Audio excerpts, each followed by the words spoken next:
बिस्मिल्लाहिर्रहमानिर्रहीम। अस्सलाम वालेकुम नाज़रीन, मैं अहमद फ़वाद हूँ। आप यूट्यूब चैनल देख रहे हैं। नाज़रीन, आज तारीख़ है 1 अक्टूबर और दिन है मंगल का। दो बड़ी इंपॉर्टेंट ब्रेकिंग न्यूज़ आपके साथ मैंने शेयर करनी है सुप्रीम कोर्ट ऑफ पाकिस्तान से। पहली बड़ी खबर तो ये है कि जस्टिस मुनीब अख्तर साहब ने एक और लेटर लिख दिया है। पहले एक लेटर उनकी जानिब से जो लिखा गया, इस लेटर ने तो थरथरी मचा दी और चीफ जस्टिस काजी फ़ैज़ ईसा साहब के लिए दोनों रास्ते बंद कर दिए। यानी कि ना काजी फ़ैज़ ईसा साहब उनको बेंच से निकाल सकते हैं और ना ही केस की समाअत को आगे बढ़ा सकते हैं। अब एक और लेटर जस्टिस मुनीब अख्तर साहब की जानिब से लिखा गया है और इस लेटर में चीफ जस्टिस काजी फ़ैज़ ईसा साहब की नया बेंच बनाने की एक कोशिश की गई है। उस कोशिश को भी नाकाम किया है। एक्सक्लूसिव डिटेल्स आपके साथ में शेयर करूंगा। दूसरे नंबर पर नाज़रीन, जजिस का हंगामी इजलास भी बुलाया गया है। ये इजलास क्यों बुलाया गया, इसमें क्या डिसाइड किया जाएगा। सुप्रीम कोर्ट ऑफ पाकिस्तान में जो कशीदगी है वो मुसलसल बढ़ती जा रही है। इस पर भी कुछ एक्सक्लूसिव डिटेल्स हैं, वो भी आज की व्लॉग में आपके साथ में शेयर करूंगा। सबसे पहले तो नाज़रीन, जस्टिस मुनीब अख्तर साहब का जो दूसरा लेटर उन्होंने एक ही दिन में दूसरा ये लेटर लिखा रजिस्ट्रार को, इसकी जो डिटेल्स हैं वो आपके साथ में शेयर करता हूँ। तो मामला नाज़रीन कुछ यूँ हुआ कि 63A की तशरीह से मुतल्लिक जो नज़रसानी दरख्वास्त थी, इस पर समाअत का जब आगाज़ हुआ तो चीफ जस्टिस काजी फ़ैज़ ईसा साहब की सरबराही में 4 जजेस जो थे वो कमरा अदालत में आए और जस्टिस मुनीब अख्तर साहब जो थे इस 5 रुकनी बेंच में नहीं थे। सिर्फ और सिर्फ 4 जो जजेस थे वो थे और जस्टिस मुनीब अख्तर साहब की जो कुर्सी थी, जो कि बिल्कुल चीफ जस्टिस काजी फ़ैज़ ईसा साहब के राइट साइड पर लगी हुई थी और फिर उनके एक्सट्रीम राइट के ऊपर जस्टिस जमाल खान मंदोखेल बैठे हुए थे, तो वो जो कुर्सी थी वो यूं ही खाली रखी गई।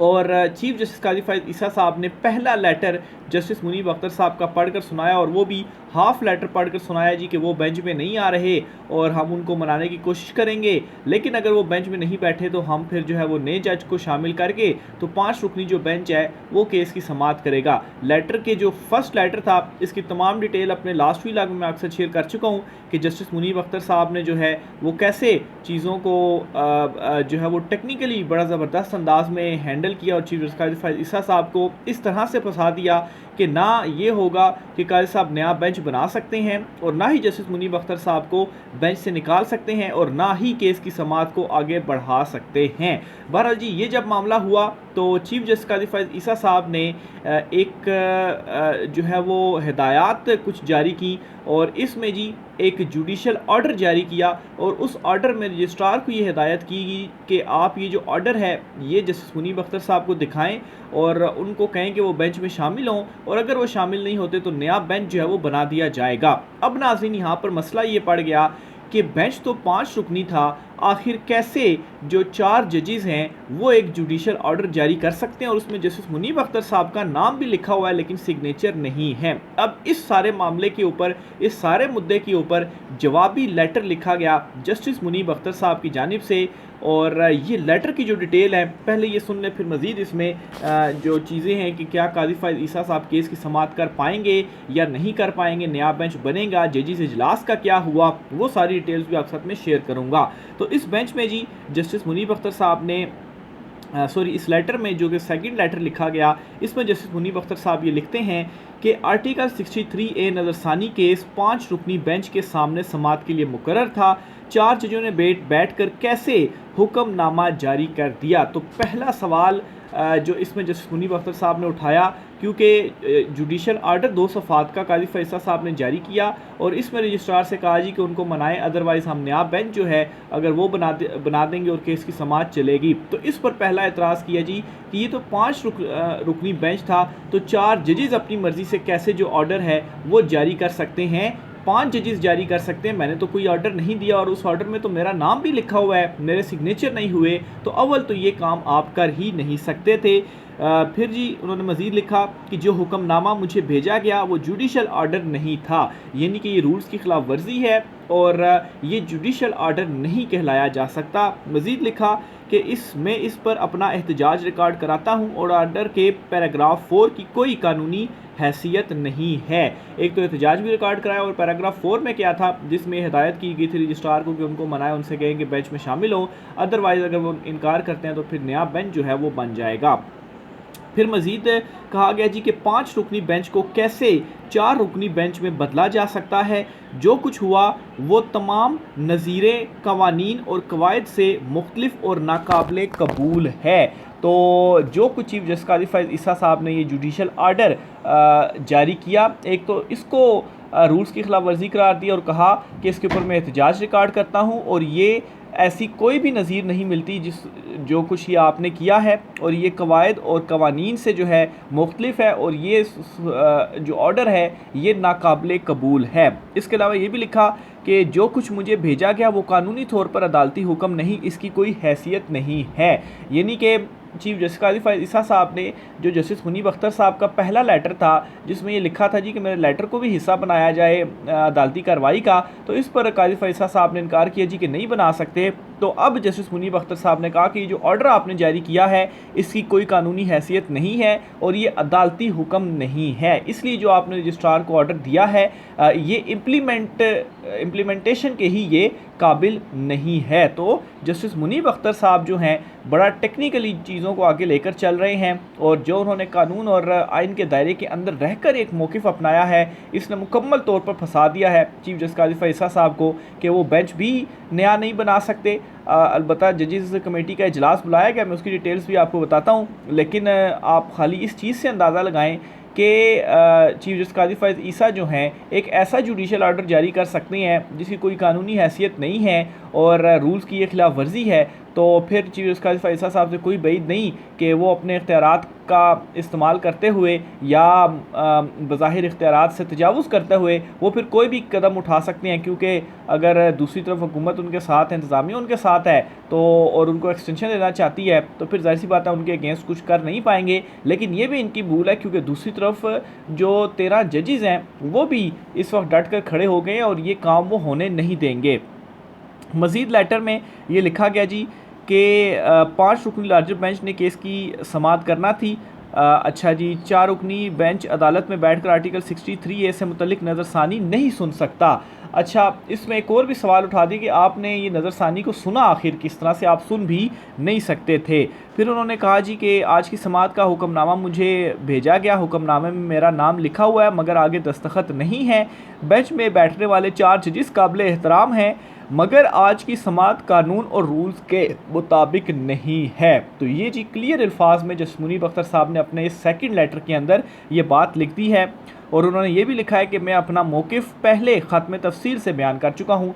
पहले ख़त्म उन्होंने लिखा था जी कि ये जो बेंच काजी फैज़ ईसा साहब ने बनाया है, एक तो जो जजिस कमेटी है उसके तहत आप ये बना नहीं सकते, उसके ऊपर ही सवालात उठे हुए हैं। तो मैं कोई बेंच में बैठने से इनकार नहीं कर रहा, ना ही कि इसकी समाअत सुनने से इनकार कर रहा हूँ, इसका गलत मतलब ना लिया जाए। लेकिन ये बेंच की पहले हैसियत तो देखेंगे, ये बेंच बनाया भी जा सकता था उस कमेटी की जानिब से या नहीं बनाया जा सकता था, क्योंकि उसके ऊपर तो ऑलरेडी सवालात हैं। और सदारती ऑर्डिनेंस के मुताबिक तो 3 जजेस ने फ़ैसला करना है बेंचेस की तश्कील के हवाले से, तो उसमें तो सिर्फ 2 जजेस ने ही फ़ैसला कर दिया। तो ये उनका पहले लेटर के अंदर जो है वो मौक़िफ़ था।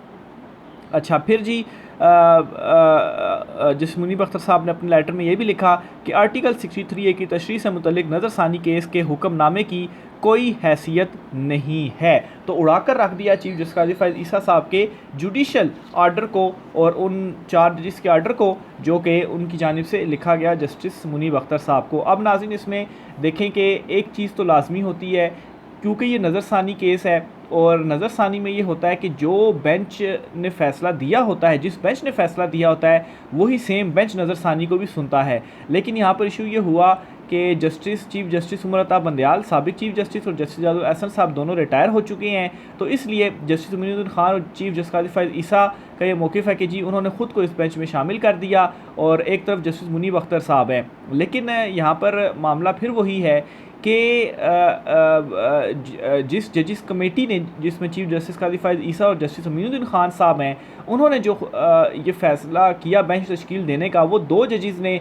ये किया है। जस्टिस मंसूर अली शाह साहब ने लेटर लिखकर अपने तहफ़्ज़ात से भी आगाह किया और बाइकआउट किया इस कमेटी का, वो बैठे ही नहीं। और सदारती ऑर्डीनेंस के तहत 3 जजेस जो है वो फैसला करते हैं, 2 जजेस फैसला नहीं करते। और इस हवाले से पाकिस्तान तहरीक-ए-इंसाफ के जो वकील है बैरिस्टर अली ज़फ़र, उनकी जानिब से भी अपनी एक एतराज़ की जो दरख्वास्त है वो सुप्रीम कोर्ट में दायर की गई और उसमें भी यही जो मौक़िफ़ है वो अपनाया गया है कि ये तो खिलाफ वर्जी आप सदारती ऑर्डीनेंस की ही कर रहे हैं और आप 2 नहीं ये फैसला कर सकते। अब इस सारी सूरत हाल के बाद क्या हुआ है कि प्रैक्टिस एंड प्रोसीजर कमेटी का जो इजलास है हंगामी तौर पर वो बुला लिया गया है।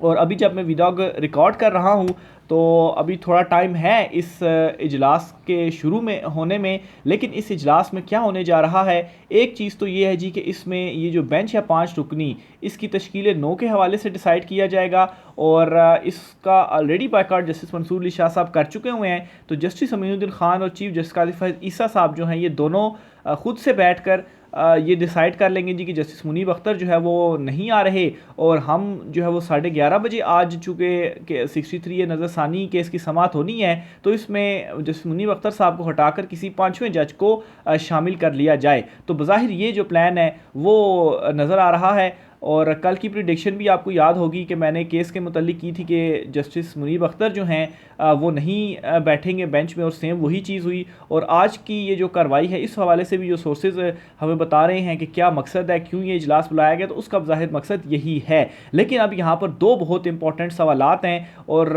अगर ये काम चीफ जस्टिस काजी फैज़ साहब ने कर लिया तो ज़ाहिर 2 बड़ी खिलाफ वर्जियाँ होंगी जो कि उनकी जानिब से की जाएंगी। एक तो सदारती ऑर्डीनेंस की ही खिलाफ वर्जी होगी कि उसके मुताबिक तो 3 जजेस कर रहे हैं, यानी कि वो सदारती ऑर्डीनेंस जो बाद में ये लेकर आए हैं चीफ जस्टिस काजी फैज़ साहब जो हैं वो अपने इख्तियारात को बढ़ाने के लिए और उनके इख्तियारात को बढ़ाने के लिए लाया गया कि वो अपनी मर्ज़ी से जो फ़ैसले हैं वो कर सकें और बेंचेस की तश्कील दे सकें। तो उसके मुताबिक तो चीफ जस्टिस काजी फैज़ साहब, जस्टिस मंसूर अली शाह और जस्टिस अमीनुद्दीन खान ये 3 जजेस होने चाहिए, लेकिन जजेस तो सिर्फ 2 ही हैं, जस्टिस मंसूर अली शाह साहब नहीं हैं। तो कमेटी इजलास कैसे बुला सकती है और कैसे बेंचेस की तश्कील कर सकती है? तो पहला सवाल तो ये है। फिर दूसरे, और अगर इस तरह से किया गया तो ये खिलाफ वर्जी होगी जिसकी जस्टिस मुनीब अख्तर साहब भी इशारा कर चुके हैं। फिर दूसरे नंबर पर नाज़रीन जस्टिस मुनीब अख्तर साहब ने केस की समाअत से इनकार ही नहीं किया। उन्होंने ये कहा ही नहीं है कि मैं केस की समाअत नहीं सुनूंगा। उन्होंने तो सिर्फ ये कहा है जी कि जो असल मुद्दा है, पहले जो बेंच बनाया गया है, पहले तो इसकी तश्कील के ऊपर सवालात है, पहले उन सवालों के जवाब दिए जाए और उनको पहले क्लियर किया जाए, फिर उसके बाद बेंच की जो समाअत है वो होगी। और ये एतराज़ किसी और ने नहीं बल्कि सीनियर प्यूनी जज और अगले चीफ जस्टिस मंसूर अली शाह साहब जो कि 25 दिन रह गए उनके चीफ जस्टिस बनने में, उन्होंने सवालात उठाए हैं। उसके ऊपर तो आपने कोई भी जो जवाब है वो नहीं दिया। तो ये 2 बड़ी इंपॉर्टेंट चीज़ें जिसकी खिलाफ वर्जियाँ नहीं की जा सकती। लेकिन जिस तरीके से अभी चीज़ें हो रही हैं तो एक्सपेक्ट ना करें कि काजी फैज़ ईसा साहब जो हैं वो इस तरह का कदम नहीं उठाएंगे। वो ये चीज़ करेंगे, अपनी दोनों जजेस बैठ जाएंगे और बेंच भी वो अपनी मर्ज़ी से फिर बना लेंगे, लेकिन फिर असल जो एक कशीदगी है इसका फिर बाद में आगाज़ होगा कि जब क्योंकि हमने ये चीज़ देखी है कि चीफ जस्टिस काजी फैज़ ईसा साहब की जानिब से पहले स्टेप उठाया जाता है और उसके जवाब में जस्टिस मंसूर अली शाह या जस्टिस मुनीब अख्तर जो है उनको फिर जवाब देते हैं और बड़ा कानून और आइन के दायरे के अंदर रहते हुए बड़ी महज़िब लैंग्वेज के अंदर जो जवाब है वो दिया जाता है। नहीं तो चीफ जस्टिस काजी फैज़ ईसा साहब का जो लेटर सामने आया था उसमें कुछ ऐसे अल्फाज थे जो कि कहा जा रहा है जी कि वो अल्फाज इस्तेमाल नहीं होने चाहिए थे। बहरहाल जी अब चीफ जस्टिस काजी फैज़ ईसा साहब के हवाले से ये है कि अगर उन्होंने ये कदम उठा लिया जो कि क्लियरली खिलाफ वर्जियाँ होंगी और 2 बड़ी खिलाफ वर्जियाँ होंगी, तो इस पर फिर जस्टिस मुनीब अख्तर और जस्टिस मंसूर अली शाह और जो दीगर जजेस हैं उनकी जानिब से जो रिएक्शन आएगा वो अभी के लेटर से भी ज़्यादा सख्त रिएक्शन आएगा। और ये भी हो सकता है कि ये जो सारे जजेस हैं जिस बात का इम्कान ज़ाहिर किया जा रहा है, सोर्सेज भी इस बात का इम्कान का इजहार कर रहे हैं कि प्रेस कॉन्फ्रेंस भी की जा सकती है जजेस की जानिब से और सारे जजेस जो है वो केसेस का बाइकाट करके वो सारे इकट्ठे हो जाएंगे और इजलास भी बुलाया जाएगा। और आखिरी जो हल होगा चीफ जस्टिस काजी फैज़ ईसा साहब के पास भी वो भी यही होगा कि फुल कोर्ट इजलास बुलाया जाए। और फुल कोर्ट इजलास से चीफ जस्टिस काजी फैज़ ईसा साहब जो है वो क्यों किनारा कशी कर रहे हैं, क्योंकि उनको मालूम है कि उनके पास अक्सरियत नहीं है और इस वक्त सिर्फ और सिर्फ 3 या 4 जजेस हैं जो कि चीफ जस्टिस काजी फैसल साहब के हम ख्याल तस्वुर की जाते हैं। बाकी 2/3 अक्सरियत से भी ज़्यादा इस वक्त जस्टिस मंसूर अली शाह साहब के साथ जो जजेस हैं वो खड़े हुए हैं। बस सिर्फ और सिर्फ वेट ये किया जा रहा है कि ठीक है काजी साहब आप फिर ज़रा कदम उठाएं और गलतियाँ और खिलाफ वर्जियाँ करें, और फिर दूसरी तरफ से जो सख्त रिएक्शन है वो आएगा। तो आज की अभी तक की डिटेल्स ये हैं, मज़ीद जो भी अपडेट्स होंगी आपके साथ मैं शेयर करता रहूँगा। आज की व्लॉग से इतना ही, राय का इजहार कीजिएगा। मुझे इजाज़त दीजिए, अल्लाह हाफिज़।